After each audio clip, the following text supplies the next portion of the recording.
Hey, everybody, welcome in. How's it going? Special Thursday edition here of Guerilla Sports Off Ice. I'm Jesse Montano, going to be joined by Meghan Angley here in just a moment.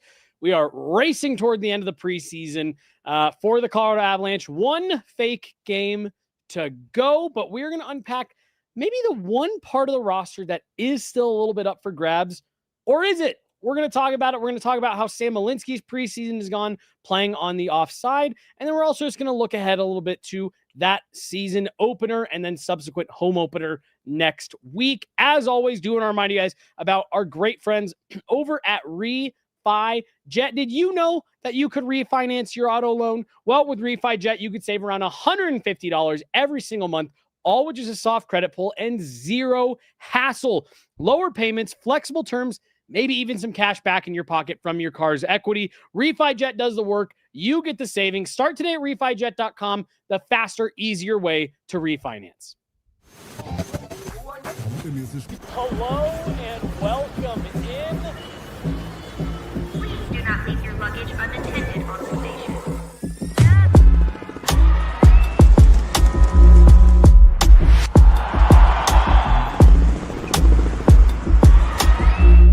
Welcome to the show. Hey, everybody, welcome in. I'm Jesse Montano. She is Meghan Angley's Guerilla Sports Off Ice. I think we got a full house back there behind the glass today. I think I heard Chloe back there. I know we got Dan back there, Ashley. It's a party for the Guerilla Sports Off Ice podcast. Meghan, it's a Thursday. How are you doing?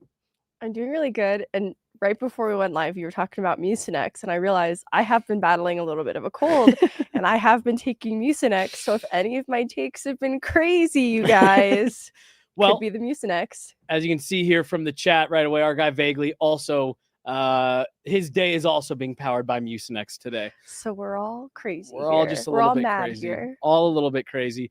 We're gonna start. We're gonna talk about Gavin Brindley. We're gonna talk about Sam Malinski. We're gonna talk about the Avs as a whole. We got a look at Brent Burns last night in an Avs uniform. I really liked what I saw from him.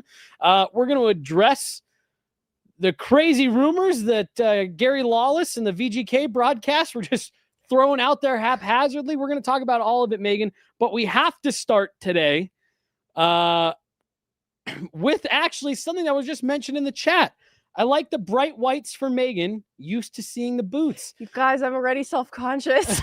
Well, so right as we're hitting the countdown for this show, Meghan goes, oh man, I was supposed to change my shoes. I have heels in my backpack, you guys. So one, I'm with Mike from the chat. I think you look great. I love the shoes. And Meghan, I am wearing high support recovery slides today. Do you have plantar fasciitis? My wife does. So she was actually the one who got me started on these. I've just done a lot of walking in the last week, and my dogs were barking a bit. So I went with recovery slides today to work. So that should make you feel a little bit less self-conscious about what you got going on. It's fine. It was the socks I'm most worried about. You know, we'll breeze right over that. I won't even mention what they are. Meghan, back-to-back for the Avs last night, home and home with Vegas. They played 2 nights ago in Ball Arena against the Vegas Golden Knights and won that game. Then they go into Vegas last night and they drop it by a final score of 2-1. I guess broad strokes, those 2 games, a really light NHL lineup for the game at Ball Arena, and then a pretty NHL heavy lineup last night in Vegas. Like I said, broad strokes as this roster continues to get trimmed down. Just your thoughts on the last couple games. Yeah, honestly, last night it started to feel the most real and close to the regular season hockey to expect, just because of the talent represented on either side.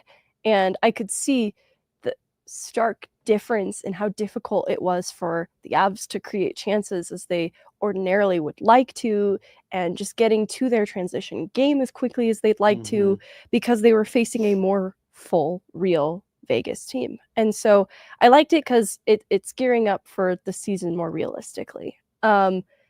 I still have taken lots of things from these other preseason games, though, but I've also been careful not to try and take away too much and assign too much weight. And so that's sort of going to lend itself to some of our other conversations, but excited about the early returns on Landeskog just playing hockey again, first and foremost. Totally. Obviously impacts last night's game in a big way. You get excited. You start to feel like, see, this is what they've been missing, right? Like even in search of that tying goal in the dying seconds of this He game, almost gets it. it's Landeskog at the forefront of this opportunity. So just excited to see him back and playing hockey. That's kind of my big broad strokes takeaway of this. Couldn't agree more. He scores that goal last night. You know what I loved about it, Megan, was, Brent Burns was pretty hyped for him for sure, but like he skates out of that little team celly towards the bench to do the flyby, and he's just stone cold.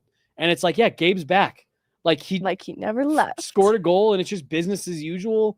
Let's keep playing. And I love that call out, because that was definitely something that just popped to me last night. Obviously, he scores the goal, but it's like, yeah, he's back. He's just back in it. And he mentioned it to us not only on media day, but he's talked about it, just in the lead up to these games of like, I just want to play. Like, I'm just excited that I could just be here and worry about playing and not, oh, what's my recovery program? And what's the, how often am I going to be around the team? And what are people like? No, he's just here to play and answer our phones. Right. And answer our phones. Let's start with Gavin Brindley. Okay, perfect. Is that all right? Yep. Are we going to come back to Gabe? Let's just keep going with Gabe. Let's just keep going with Gabe. Yeah, instead of jumping around, let's just keep going with Gabe. Don't get me wrong. I'm so excited to talk about Gavin Brindley. I thought I would be the one in this position forcing the conversation there. No. The reason I wanted to stay on Gabriel Landeskog is how his goal, too, is almost a wake-up call, not to the whole league, that's so dramatic, but at least to the members of the Vegas Golden Knights in this moment, because as they enter the zone, right, like Nichushkin skates the puck in, both Braden McNabb and Theodore view him as the threat. And so Theodore has Nichushkin's lane to the net. Braden McNabb kind of pulls away from Landeskog, not taking Landeskog seriously enough as a threat, giving this now clear passing lane for Nichushkin to get the puck to Landy in the circle, and Landy's pretty open to take that shot. And I thought, Braden McNabb's a great player, and he just didn't view Landeskog as a serious enough threat. And so I hope it's this kind of wake-up call of, no, this isn't just Gabriel Landeskog who missed 3 seasons of hockey. This is Gabriel Landeskog. He's back, and it is as if he's never left. Well, and what's so funny about that, Megan, is you and I have now had 2 conversations this preseason about Gabe Landeskog doing something to put the league on notice. Yes. And you do start to wonder of like, okay, well, when are they going to take it seriously? Like, when are other teams going to start to take seriously that, Gabe looks good. Right. And honestly, like, I loved them sitting him out of that 3rd day of camp. I think that's what you should do. There's no need. Absolutely. Manage his games, his practices. Right. It's just he was out for 3 years. There's no need to go overboard when you don't need to. He's a veteran. He's going to take care of himself. He's going to take care of his body. He's going to make sure he's ready. Listen to him. And not that they aren't, but this is me saying, continue listening to him, continue working with him, because that's how you're going to drive the best results in game. Absolutely. Like the call out of him being a veteran and this appearing like many preseasons we've seen before, it's exciting because he doesn't need the extra reps. Those are still his same hands, that same brain. And so he certainly will benefit from regular use, but just things like some maintenance days throughout the course of the year. This is a player who is constantly scoring 20 goals out the gate. Like since he's been in the league, he doesn't need the extra reps. Well, and he finished the season or the playoffs playing. So you kind of forget, but like, when we talk about this roster versus last year's roster and guys they lost, guys, that left in free agency or, whatever. And then we talk about, okay, well, who did they add? And, what's different about this team? I really do. You went 3 years without Gabe Landeskog. He's an add to this team for this season. This is a player they have not had since they won the Stanley Cup. They've not had this player available to them. I I think it's come out of an abundance of caution For sure. of all of, media, the team, fans, not putting too much weight into him being back. But like, at what point are we all just selling short what a massive impact it is to add a player of Gabe Landeskog's caliber back into your lineup just for free? You didn't Right. have to you didn't have to trade for him. You didn't have to sign. Like, no, it's just a guy who was missing from your lineup for 3 years and is now just back in the fold. That's a much bigger deal than maybe we've downplayed it to be. Yeah, and it does feel like, when a toddler falls on a playground and you don't want to observe it and draw too much attention to it, because then they'll start crying. It's kind of like we don't want to look at Gabriel Landeskog on the playground.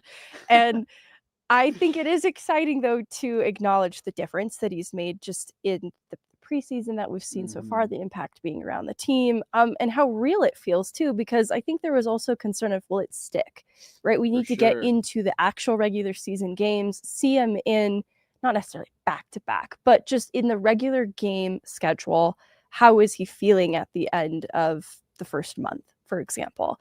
And I think that's still an important thing to check in on. So that's, I think, where everyone's still pausing and holding space to wait and see what Gabriel Landeskog is in the regular season rigors. But everything we've seen through this point continues to be encouraging and good. And I revel in the fact if other teams sort of downplay the threat that he is on the ice, even right now, in this return. There's just not a lot of rust to really be shaken off there, because the instant chemistry he has with his line mates and how they suddenly become the best possession line on the team de facto because Gabriel Landeskog is there. But even going back to when they first started doing special teams work and the power play units were separated, that first unit has been struggling a little bit in practice to get things going. But that second unit with Landeskog at the net front on some of those days, with Brent Burns shooting pucks to the net and finding him there for the tip-ins, it was working instantly. And that just got me excited too. Like it's Gabriel Landeskog. He knows what he's doing. Well, and like we were all kind of talking amongst ourselves at camp when we first saw them starting to do special teams work, and we all said, wow, I wonder why you wouldn't put Gabe back on that first unit. And then you see him, like, we had Corey Matsak in the studio, and he was saying, like, I'm really anxious to see Brent Burns and Gabe Landeskog work together. Brent Burns is great. Corey Matsak has said Joe Pavelski has 40 more goals in his career than he otherwise would have because he played with Brent Burns. And I'm sitting here saying, if you can put together a top unit that you like, and you got some that, you got Lecky or Val or, whatever. So having Gabe Landeskog on that second unit gives you two power plays that I think you feel a lot more comfortable with than you did last year. And just having a, Brent Burns, Gabe Landeskog connection might be really great for a second unit that typically we've seen, Nathan McKinnon stay out, that top unit stay out, and kind of take some of those reps. If you've got a real viable option there, that not only is going to be just a second good option for you to have, take some of the pressure off that top unit as well. Absolutely. It makes the second unit more effective. So even because realistically, it's still going to be a power play dominated by that top unit. I'm not saying it's going to be split a minute apiece here on out because they're just so good. But I do think there's going to be more of an impact in the final 30 seconds, right, of that power play if they don't get the job done. Because I think this is experienced, high caliber players on that second unit who know how to make the most of 30 seconds. Totally. And it's even the difference of how that power play finishes could have extended possession even when it returns to even strength. And it's because they've got such good players on that second unit that maybe it finishes with a few extra chances just because of the skill that's now distributed between both. So I'm excited by it. I know realistically, this isn't going to be the second unit getting that much more time in the sun, but I think their impact, even with limited time, can still be huge. I completely agree. I completely agree. I think, again, you just go back to the last couple of seasons and so much conversation around the depth and, especially when the injuries have piled up, over the last couple of seasons and you haven't had Gabe Landeskog when Mikko Rantanen was still here, there was so much of that, like, well, do you split those two up? Do you split Nate and Mikko to give yourself just, putting Gabe Landeskog back into the fold? It just, it has a ripple effect, whether it be power play, 5-on-5, like it gives you so much more balance. And then it does, they were running Marty Netchis, Gabe Landeskog, Nathan McKinnon for a little bit there later in the game last night. And it's okay. Here's V2 of the three-headed monster that they're going to see if they can't get, to work. And like I said, I just, the more we sit here and talk about it, the more I hear you say, the more I'm sitting here going, yeah, we might be downplaying this. Like you said, we might be trying a little too hard to make sure he's not going to start crying after bonking his head. And we might just need to, throw some hype on it because it looked good. No, I think the hype is rightfully placed because we are still waiting to see what the regular season has in store. But it's why we're in such a good place in talking about opening night roster projections. The top 6 is solidified. Mm-hmm. And it's been fun to see, too. They can give Victor Olofsson looks and how he fits in with the top 6 crew, but not out of necessity. There is not a hole to fill there. Right. And it's great to see because his toolkit obviously adds this shooting threat that I'm sure they want to get those looks in where you have the experimental runway of preseason with Victor Olofsson.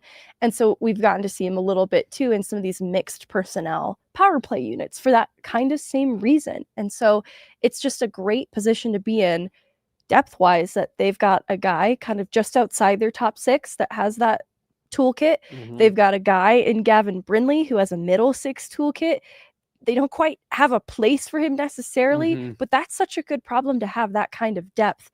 And it's only made possible because Gabriel Landeskog is healthy right now. Yep, 100%. Couldn't agree more. We talk so much about, he does it more with his defensive pairs, but we talk so much about the way that Jared Bednar likes to blend the lines, try different looks, and keep opposition on their toes a little bit of, you don't necessarily know who's going to go with who. And I think the way you just put it is perfect. Gabe Landeskog just expands those options by, 5x. And I mean, truthfully, we were talking going into the playoffs last year about, like, I don't know, do you put him with Ross and, whoever ends up being that 3C?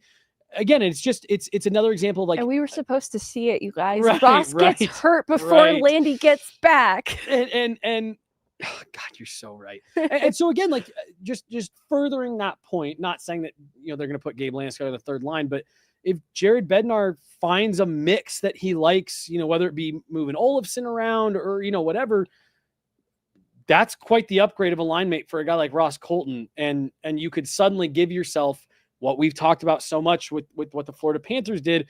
If you mix those up right, you could suddenly find yourself with, like, yeah, here's this top line of whatever, Marty, Nate, and Lehkonen, and then you've got 2 second lines. Yes. And so.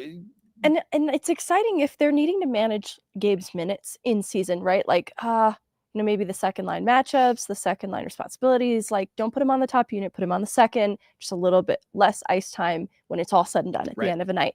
Put him on this third line. It's still going to be deployed quite a bit, but it just kind of takes the pressure down a notch. And he can still be really effective and help strengthen Ross Colton's game, right? Like, that's exactly the type of line mate that we'd like to see Ross Colton with to help open up his game to its fullest potential. So you can tell I'm getting excited as I'm talking about it. This top 9, like you said, it's a little bit interchangeable in terms of what those roles can be, and it can be leveraged to better manage some of those minutes for Gabe as we get into the season and see how he's feeling.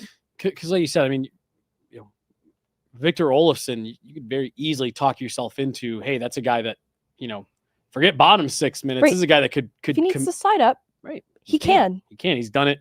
Played next to Jack Eichel for a lot of last season and was highly productive.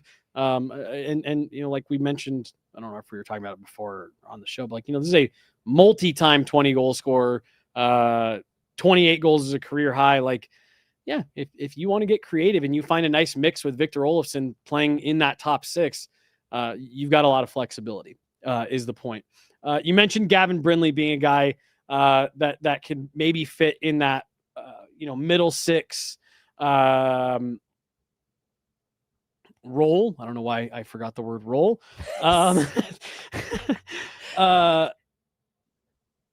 He's a. I'm going to start with Jared Bednar's comments the other nights about Gavin Brindley, because you and I had a conversation after the game that went on for a bit about, okay, well, how do we interpret those comments? Because it's a little bit of a roller coaster. If you're Gavin Brindley, listen to what Jared Bednar had to say after the first Vegas Golden Knight game at Ball.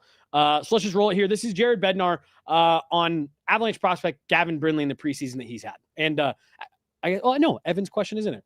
Jared Bednar and Gavin Brindley. Brindley seems to be involved in every single game. You don't have a ton of spots available, but he's pushing. I guess what would you need to see to maybe, if he was to make his way into that opening night roster? Yeah, I don't know exactly what I need to see.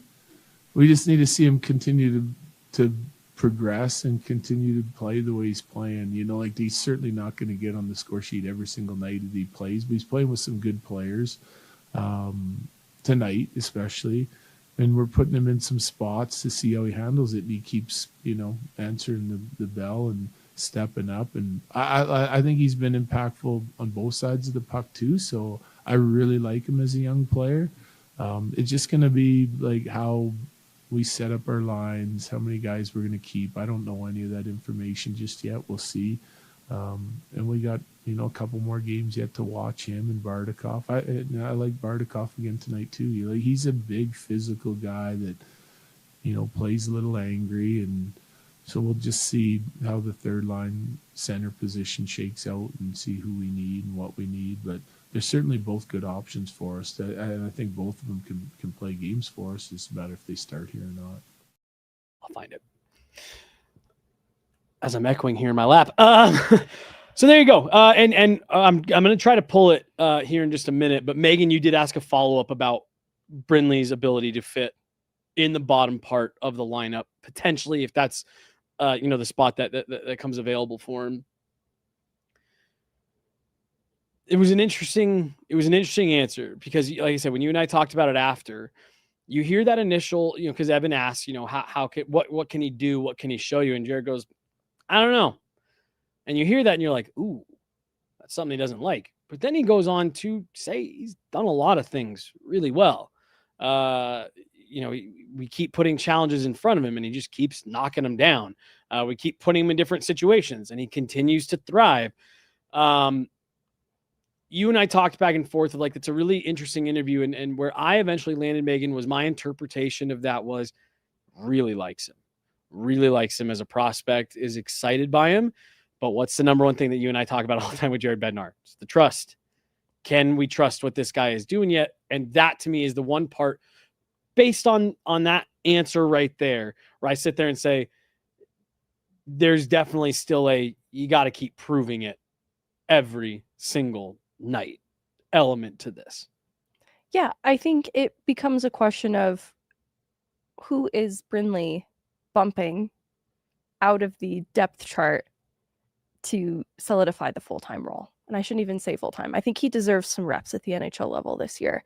We've gone back and forth on what we think that could mean. I'd like to see him rewarded with an opening night game. Mm-hmm. And the expectation that he'll be reassigned and he'll get in regular games at the American League level. So he's playing, 20 minutes a night, top power play unit and PK. Because I think that's the part that's holding him back right now. Mm-hmm. Now, I've personally felt people don't see his fit, for example, a fourth line role. And I kind of understand it, but I also think they're selling short some of the things that Brindley does well that I do think could lend itself to a depth role, which is why I asked that question.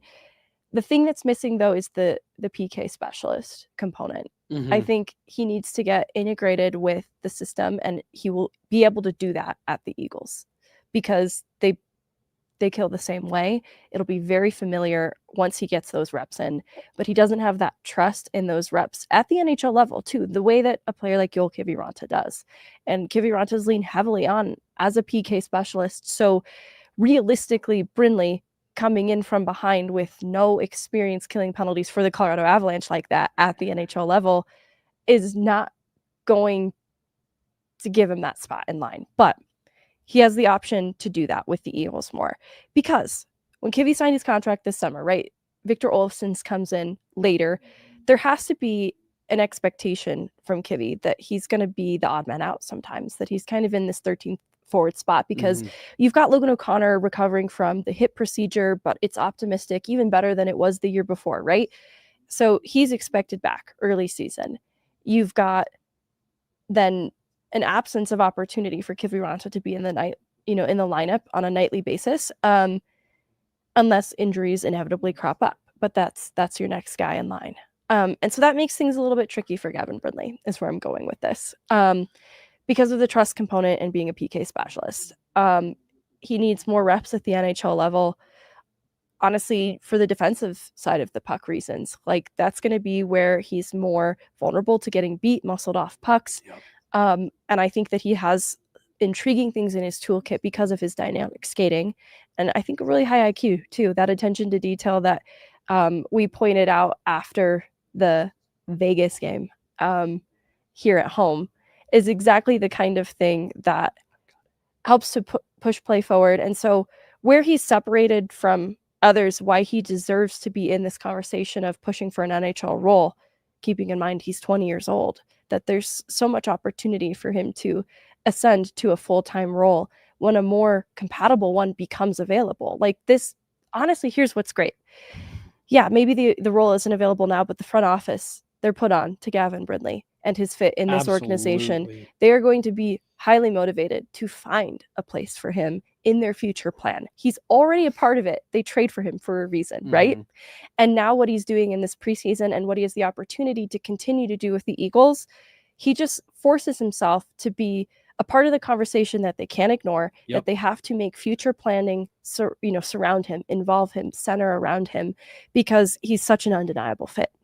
And it's the way in which he drives offensive play because of that motor that just doesn't quit. He's a constant threat on the forecheck, and he is constantly aggressive, gapping up on guys in the O zone, driving to the net front, getting inside ice because of his speed. His lack of fear too to drive inside ice is honestly what immediately rewards them on that odd man rush where Colton scores in that at home Vegas game. It's because of that nose for the net, and that fearless instinct to go there. And his skating allows him to win a lot of those races, and it allows him to get out of battles, win pucks back, because he's just so strong coming in and out of traffic. You know what word sticks in my head a lot watching him? What? Loud. He's super loud. He's a loud player. He's noticeable, even on plays. I mean, we're going to walk through a goal against for the Avs here in just a little bit, but he's involved, like I said, it seems like every time we have looked up, in this preseason, he's involved, good, bad, mostly good, indifferent, right? It doesn't seem to matter. He's involved. You unlocked a light bulb. Sorry. No, go ahead. I do have the follow-up answer from Jared Bednar, as well as how you were talking about him fitting in the bottom part of the lineup. Sorry, go ahead. So I didn't love the start of this Vegas game for the Avs. They obviously also ultimately do not win this game last night. And I think some of their bad habits from the first period crept into the third period. They were trailing in the shots battle. And when you look at the shot share early into this game, kind of past the 10-minute mark, it was something like 6-4 in that range. And 2 of those 4 shots came from Gavin Brindley. And I think it is significant that at every moment of the game, he is trying to drive play. And he's trying to create something out of nothing. Like you mentioned, you see him involved, good, bad, indifferent. When you talk about 200-foot players, it's one thing to be a 200-foot player, and it's one thing to be noticeable in every zone. That's a great call out. And Gavin Brindley is noticeable in every zone. And so that just stood out to me early in this game, where I'm not really loving the start, that he came ready from the start of the puck, and he's consistent in bringing that energy, that commitment, that effort, start to finish. Because late in that game, you see him kind of getting more reps up with the big guys when they're pushing from behind. Mhm. He is leaned on as a guy that some of this offense could come from him because he's a little spark plug. And that's why I've liked seeing him play with a guy like Ross Colton in preseason. Let's run this other clip here from Jared. Then I want to circle back to a couple of things that you were talking about, as it relates to what we'd like to see next opening night, all that stuff. But here we go. Another, this is Megan's follow-up on Gavin Brindley. Well, I think, with the growth and what we're seeing with him being able to, like, he killed all the penalties tonight with Jack, with a guy, and they were really good. Again, it's not against Vegas's number 1 unit or number 2 unit, right? So we may see that tomorrow. We'll put him in some more of those spots. But if he's able to, like, pick up some roles and fill some minutes like that, that helps his cause. So we're going to keep putting him in those roles. I like his ability to make plays and be hard on pucks. And like I said, his motor and his compete are really good. But he does have, a high skill set, right? So, the third line is kind of up in the air. If we get OC back, does Jack come down and play with Kells and OC again? Like, we have the ability to send him down and play American League games and get lots of touches, and we have the ability to keep him here and keep him involved in different roles. So we'll just see how it all plays out. There's nothing set in stone in this league. You got to prove yourself every day, but he's certainly doing a nice job through training camp and exhibition so far. So there you go. I thought that maybe that's where my takeaway was so softened too, is we have the ability to keep him here. In addition to we have the ability to send him down. He's waiver exempt. It's a really easy call up to make. But I found it interesting that this door still remains open to this possibility of we have the ability to keep him here. Well, and so here's my thing with it, Megan, because I said when you were talking about, like, we have a little bit different views on, like, what we would like to see next. And because I had said, I want to see him get sent down and just keep it going. Because he didn't have a great year in the AHL last year. He dealt with some injuries. That was part of it for sure. But, like, I'd love to see him get reassigned and just go, eat up Eagles camp and get into those first couple American League games and really have an impact against the Calgary Wranglers, who are the Eagles open their schedule against just a few days after the Avs do. And then call him back up and see how well it translates. But I am not at all opposed to what, you were saying of, like, give him that reward of the home opener, because in my opinion, here's what I think is the tough reality that Gavin Brindley is up against. He's not a center. 1. 2, there's a couple guys that he has to climb over to beat out. And 3, and this one's maybe the most unfair, he's waiver exempt. He's really easy to send down and call back up and send back down and call back up. So truthfully, like, him being reassigned, I don't look at as like an indictment on his play. It just may not be that the fit isn't exactly right, unless he is just going so far above and beyond that it's undeniable he is a better option for us than winger X. And that's why, and I even talked to you about this before, and so I was glad you suggested it first, because I know people are going to jump on me right away for saying it.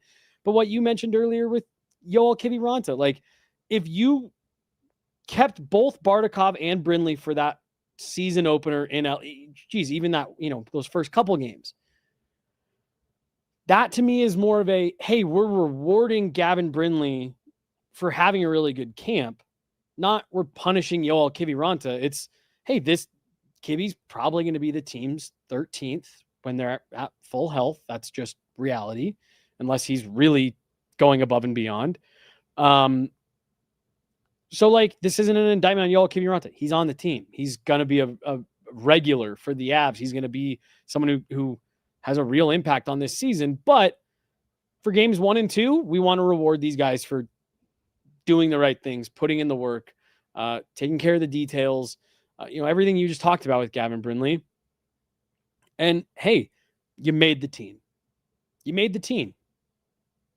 Now go hone your skills, play 20 minutes a night, get a ton of puck touches, kill penalties, play on the power play, all that stuff. And we'll see you in a couple months. I don't have any problem with that at all. I think he's had it. I think both him and I don't want to, Jared Bednar brings up Bardakov unsolicited when he's asked about Brindley. I don't want to gloss over how much I have liked Zakhar Bardakov as well. I think he's all but locked up that 4C spot. But Gavin Brindley has, if they put him on the opening roster, it's because he's earned it every last bit. And if he's not, I think to me that's more circumstances rather than an indictment on what he's done. Well, and so my thing is they have the ability to, like, they'll still be under 23 contracts with, if they set it as such. I think they can afford to do this, is where I'm going with it.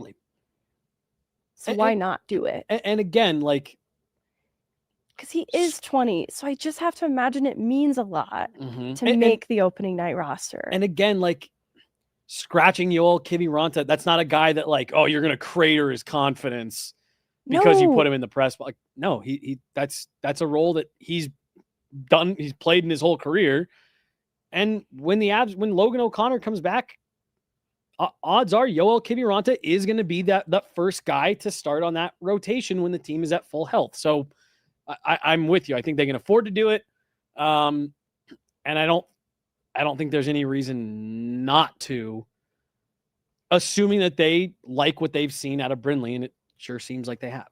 Oh, yeah, absolutely. And he does offer something a little different in terms of what the offensive punch that he packs. He's done more in preseason, and yeah, he's played with Landeskog at points. He's gotten some power play reps. Ross Colton, Jack Drury, that's definitely really good talent around him, whereas some of the lines that Kivy has been placed on have been the more depth guys, which is fair. That's who he's going to actually be playing with in season. So understandably, like, the noise that Brindley has made offensively is a lot louder than the noise that Kiviranta has made by comparison. But I do think, just knowing the toolkit of Brindley, I still think he presents more of an offensive impact than Yoel Kiviranta comparatively. That doesn't take away from Kiviranta's strengths as a PK specialist either, and how trusted and useful that is. For sure. And so, this isn't me advocating for Kivy to be yeeted from his spot on a regular basis. Right. But it's just what Brindley offers that's different, that they might find themselves wanting and needing at points. Well, and again, I really look at those first couple games where it's, we are rewarding a guy, not punishing another guy. Yes. In that instance. Anything else on Brindley? That's probably good. Let's talk about really the other player that there's been a lot of eyeballs on. Not of a can he make the team, but how does he handle playing on his offside? And it's Sam Malinski. I think his camp overall has been fine.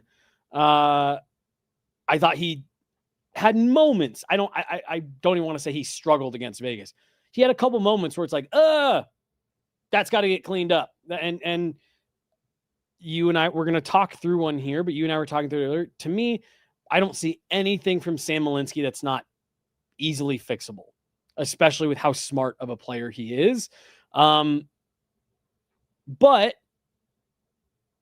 there have been some moments of pause and is he in a position to be successful? And again, I like I said, I'm not worried about Sam Malinski at all. I think very highly of this kid as a player. And I think he's going to settle into the season, have a more stable pairing. And I think he's going to be just fine. I think Avs fans are going to be really impressed with how well he handles playing on his offside. That's just my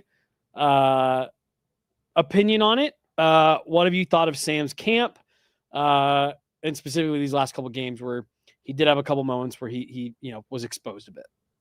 Yeah, I think it's to expectations. So we have 3 games to evaluate. One of them is that Ball Arena doubleheader game. So I have a partial viewing of it. And there weren't any moments like what we've had now with these 2 Vegas games back to back. Some moments you key in on that relate to a goal against directly.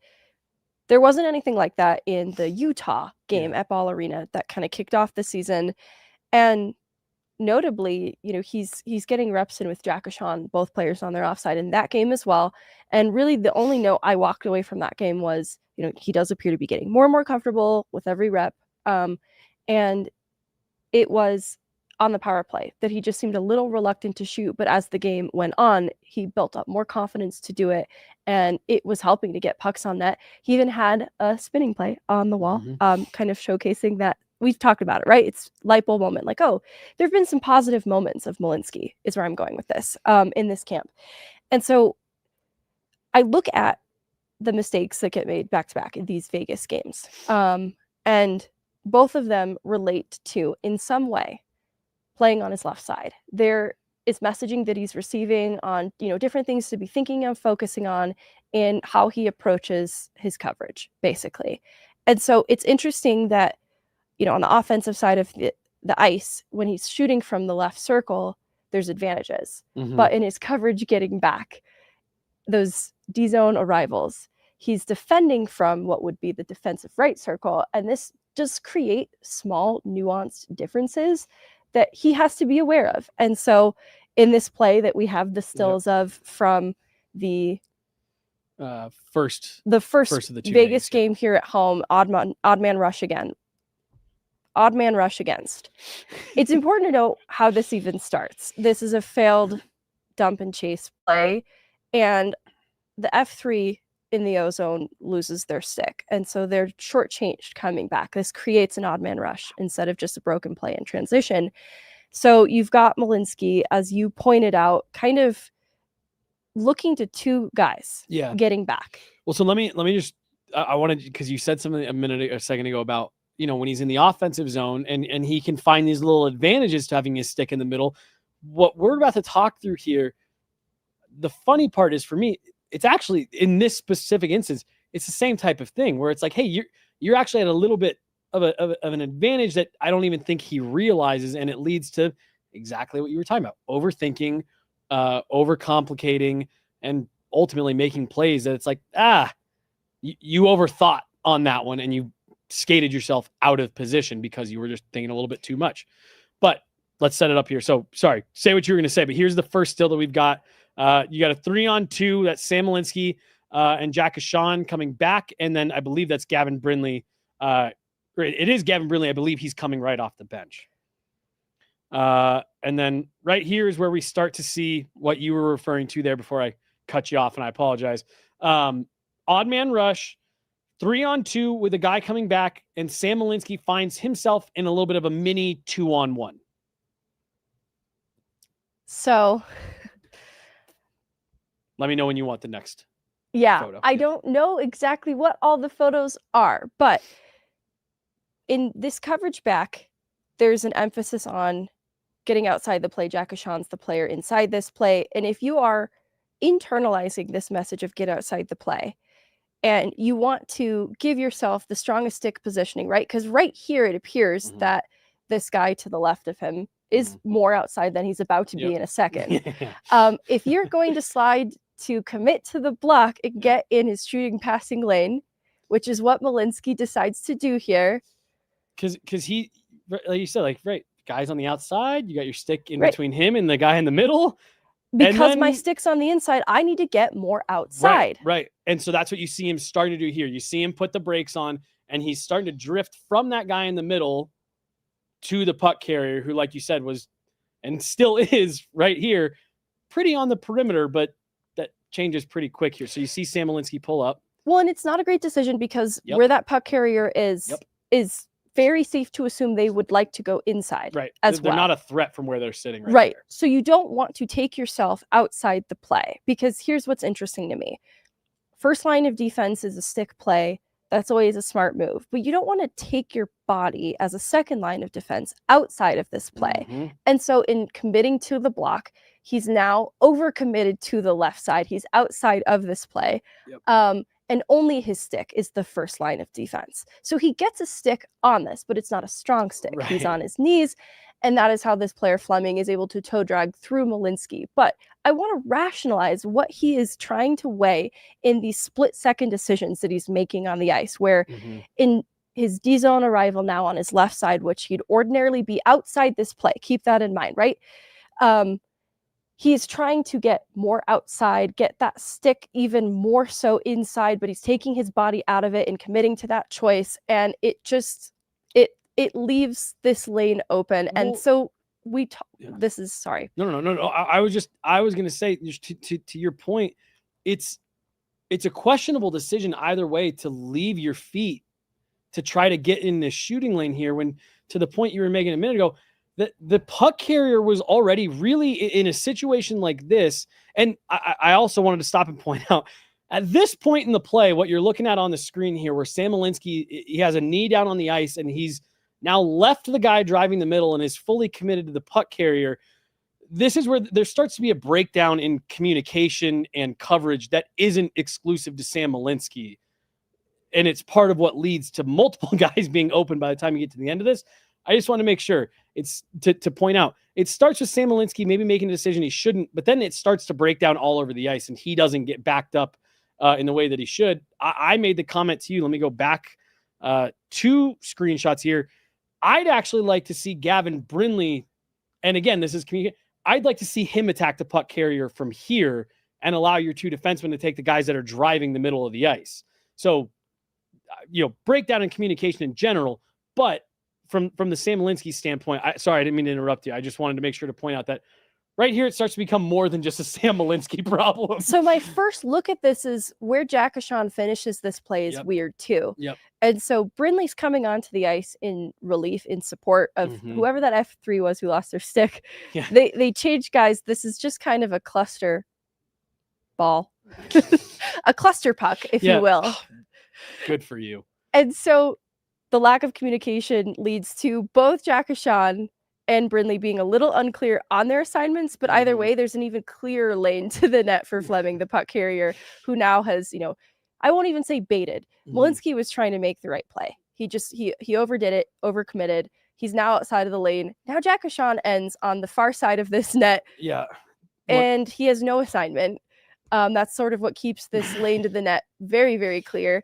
And, Brindley, to his credit, he's just trying to throw on the Jets and get there. Get somebody. And so that's where I like your call. If he had attacked the puck carrier initially in this play, he probably had the speed to get there, to be honest. But or even when Sam Malinski makes the play right here where he drops down and forces the puck carrier, because like you said, Malinski does get a stick on it. He's stopped. He's choked up on his stick. There's not a lot of strength on it.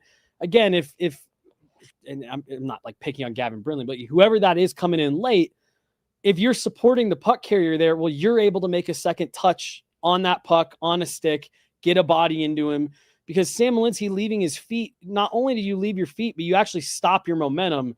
So he's trying to make this already kind of a weak play on the puck. And then as this play continues, you see right here, he's standing still. He's not even in position to be able to get back in the play. So he really could have benefited from some back checking support when, hey, I make this initial play trying to get in this lane. Right. I'm able to get a touch on the puck. It's not enough. If you have someone else who's flashing through late, you can disrupt that play a little bit more. But to your point about Jack Ashon, it's right here where suddenly Gavin Brindley's the only one in position. Right. And even then, because of where he decided his assignment was, he's outside his assignment. But he is a strong skater who could be inside this play right now. So anyways, this play is a lot, there's a lot of blame to be shouldered all around. And I'd like to point out again, failed dump and chase. I'm not going to be a bully and name names, but the puck carrier who dumped the puck in initially, it wasn't a very smart dump in. So it led to a very inevitable, predictable broken play, leading to an odd man rush. So where I'm going with this is I'm not ready to give up on the Malinski experiment, because I want to talk about how, all right, we've rationalized how this player adjusting to his left side has maybe overdone it a little bit in response to this play. I think that Malinski as a player is typically calm. And I actually think he is the type of player that is not going to overutilize his skating necessarily and just kind of scramble on the ice to make a play. I think he will normally, with more poise and a lot of intention, make the stick play without taking his body out of it. And so I think he is trying to grapple with how to balance that right now, because I've noticed him in those D-zone arrivals kind of right around that circle, unsure how much of his skating to leverage. And so I actually, in the Vegas game last night, before the play below the goal line that we'll talk about in a second, I watched him twist himself up into a pretzel a little bit, defending in the low circle there. And he actually appeared to get hurt by this, by the way. So I actually worried he was not feeling super great late in this game when this happened, the behind the goal line play. And so I think what he'll have to get adjusted to is, what is too much in leveraging his skating and that agility, mobility, that lateral movement that can absolutely help to manage his lanes. You just have to reconcile these two things so that you're not taking your body out of the plane unnecessarily. Because I think some of what he's doing too is trying to get his forehand stick blade like in the strongest positioning to, if he does catch that puck and it's now in his possession, he has the accuracy of where he'd like to send it. And so I think that he's used to playing in that way. That's what he's going for each time, which is why this play behind the net, it starts with Cale Makar trying to, grab the puck from the air, drop it down. He sends it below the goal line. Hold on. I want to pause real fast. I just want to say one last thing about the rush play in the first Vegas game really fast. Sorry. Like I said, there's a couple things there, and I agree with what you were just saying, and vaguely just put in the chat. Like he just needs more of those reps playing on that offside, because I really do. I sit there to your point about the bad dump in. Better communication as that play is coming through the neutral zone, honestly, probably mitigates a lot of that. I really do. Like it looked like he couldn't make up on his mind on who he wanted to cover. Do I take this guy in the middle? I'm going to try to flash back outside. And it's like, no, just talk. The other part is on that rush, he's playing next to Jack Ashan, who is also playing on his offside. They have two guys both playing on their offside. And again, Ashan ends up in kind of no man's land. Right.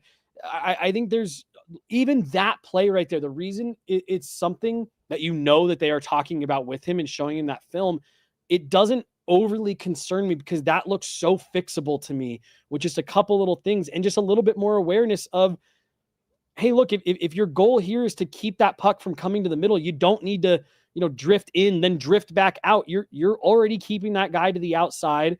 You've got a back checking trailer coming late. Talk with him. Cale Makar, you can see it. He points. Cale Makar directs traffic out there on odd man rushes with guys coming back, in zone defense.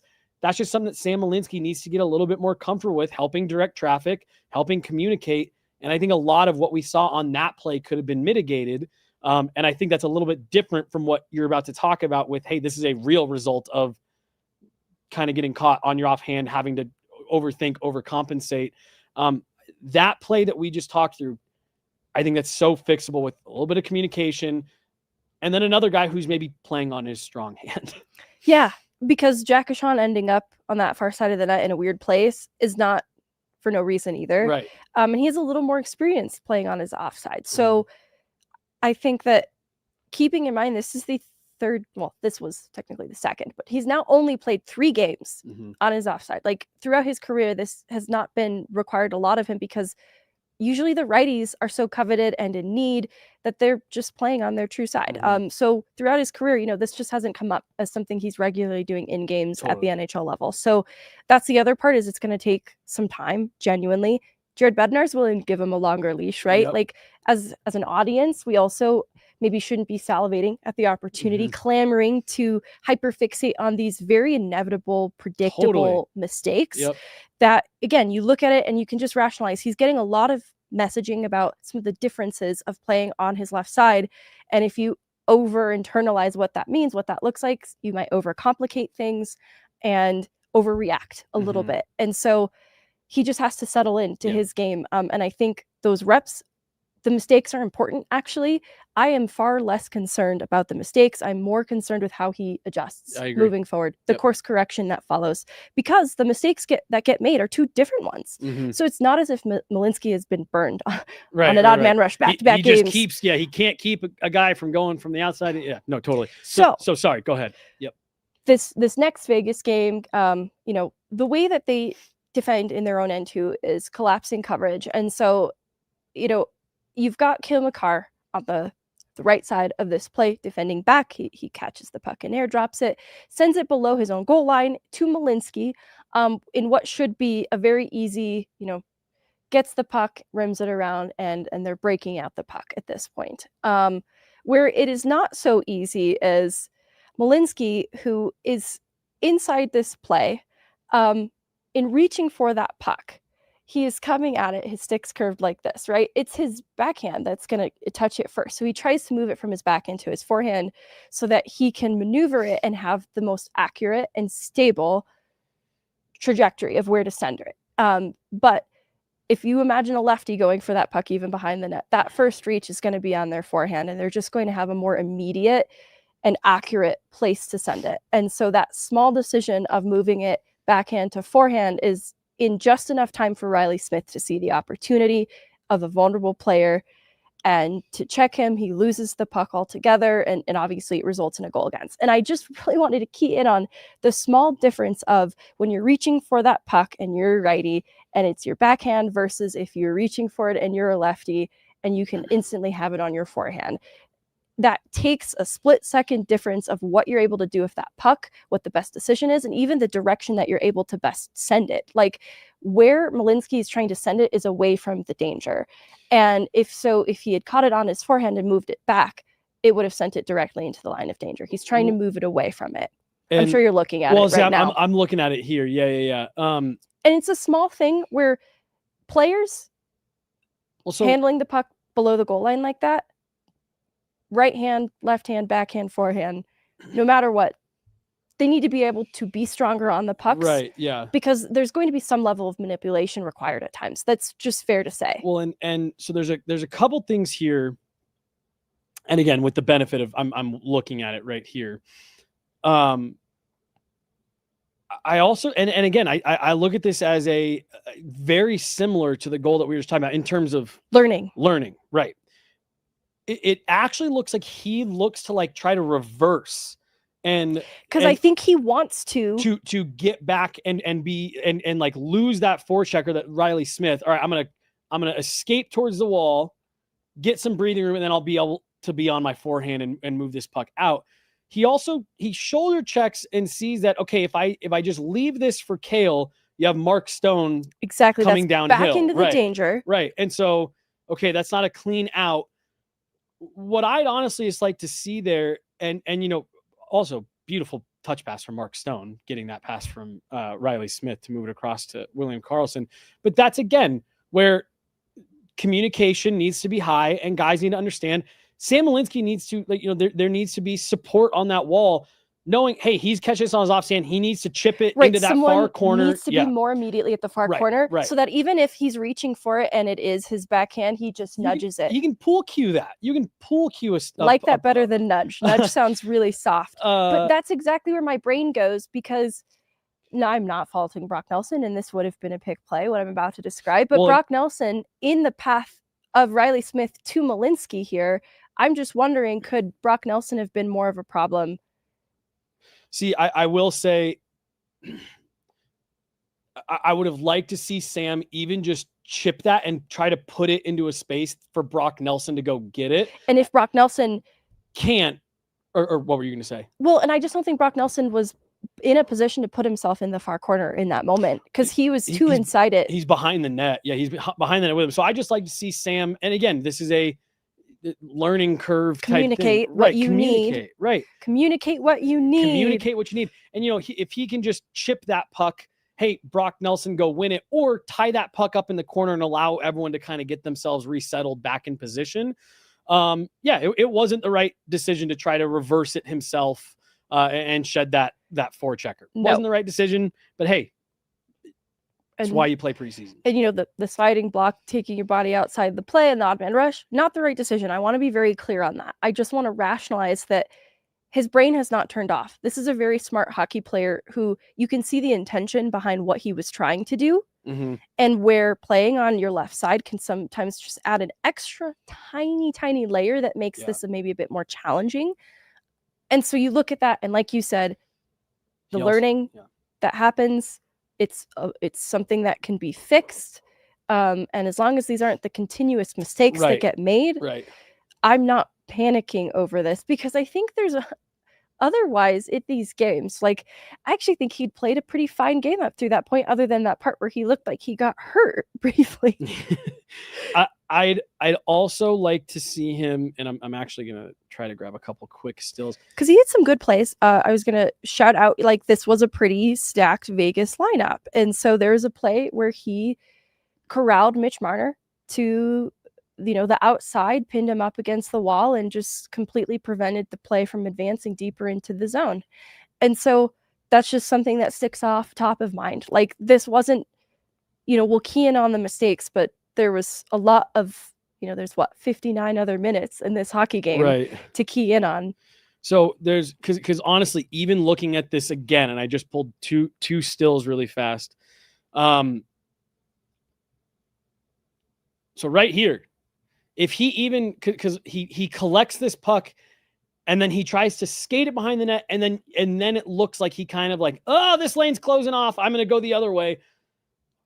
Right here, if he even just reverses his direction here, put the brakes on, that's even still going to put you in a better position. I still don't think that's necessarily the right play, but you have more stability and accuracy moving that on your forehand and this way than going deeper behind the net. And then that's Brock Nelson right there. So that's what I'm saying. Like, at that point, and who knows, maybe Brock was yelling. Sam Malinski just needs to, like I said, one hand pool cue that to his right, and let Brock go chase it down, and then you can go get in support, or you can go get back out front. But he loses this battle. Brock Nelson, continues to curl around front and try to get back out front. Riley Smith is able to move the puck. So, like, there's just a couple small decisions that Sam Malinski can make a little bit better there. But I'm with you. They're results of, I'm not usually, for the last 15 years, I have not been in this situation trying to corral a puck like this, regularly. So again, not something that worries me. But again, put the brakes on right here, and you're even going to put yourself in a better position. Yeah. And so, it's important to note, you could do this sort of a breakdown with defensive errors, every defenseman ever. Every game. But there are clear reasons we can point to why some of this has been a little awkward for Malinski, who is still the very smart player. And that's the thing, is I don't want us to get caught up in keying in on these mistakes and just abandoning the investment into what Malinski can be for this organization in the future, because this left side experiment just 3 games into preseason hasn't gone to perfection and is requiring some time and adjustment. This is a very smart hockey player who I think, once he adjusts to some of the differences and the nuances, is so good then in utilizing that IQ to be positionally sound. And so I think that will start to translate once he starts to make the mistakes and learn what's not working, what's putting him in more vulnerable than necessary positions. He can apply then that high IQ to help make this transition, and then the dynamic skating. Like, I go back to that each time as something that can help get him in and out of a lot of this trouble too, and paper over then maybe, oh, I'm in a little bit more danger than I meant to be. He has dynamic skating that can help get him out of some of these situations. Yeah.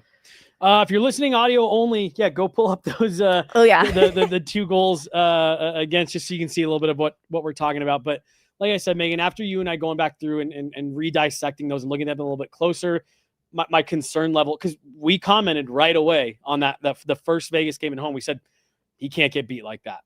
You go back and rewatch it, it's still true. I agree. You still can't get beat like that. But I look at those and I'm like, that's just not stuff that overly concerns me, especially with how smart of a player he is. Those are fixable things. And again, a little bit better communication.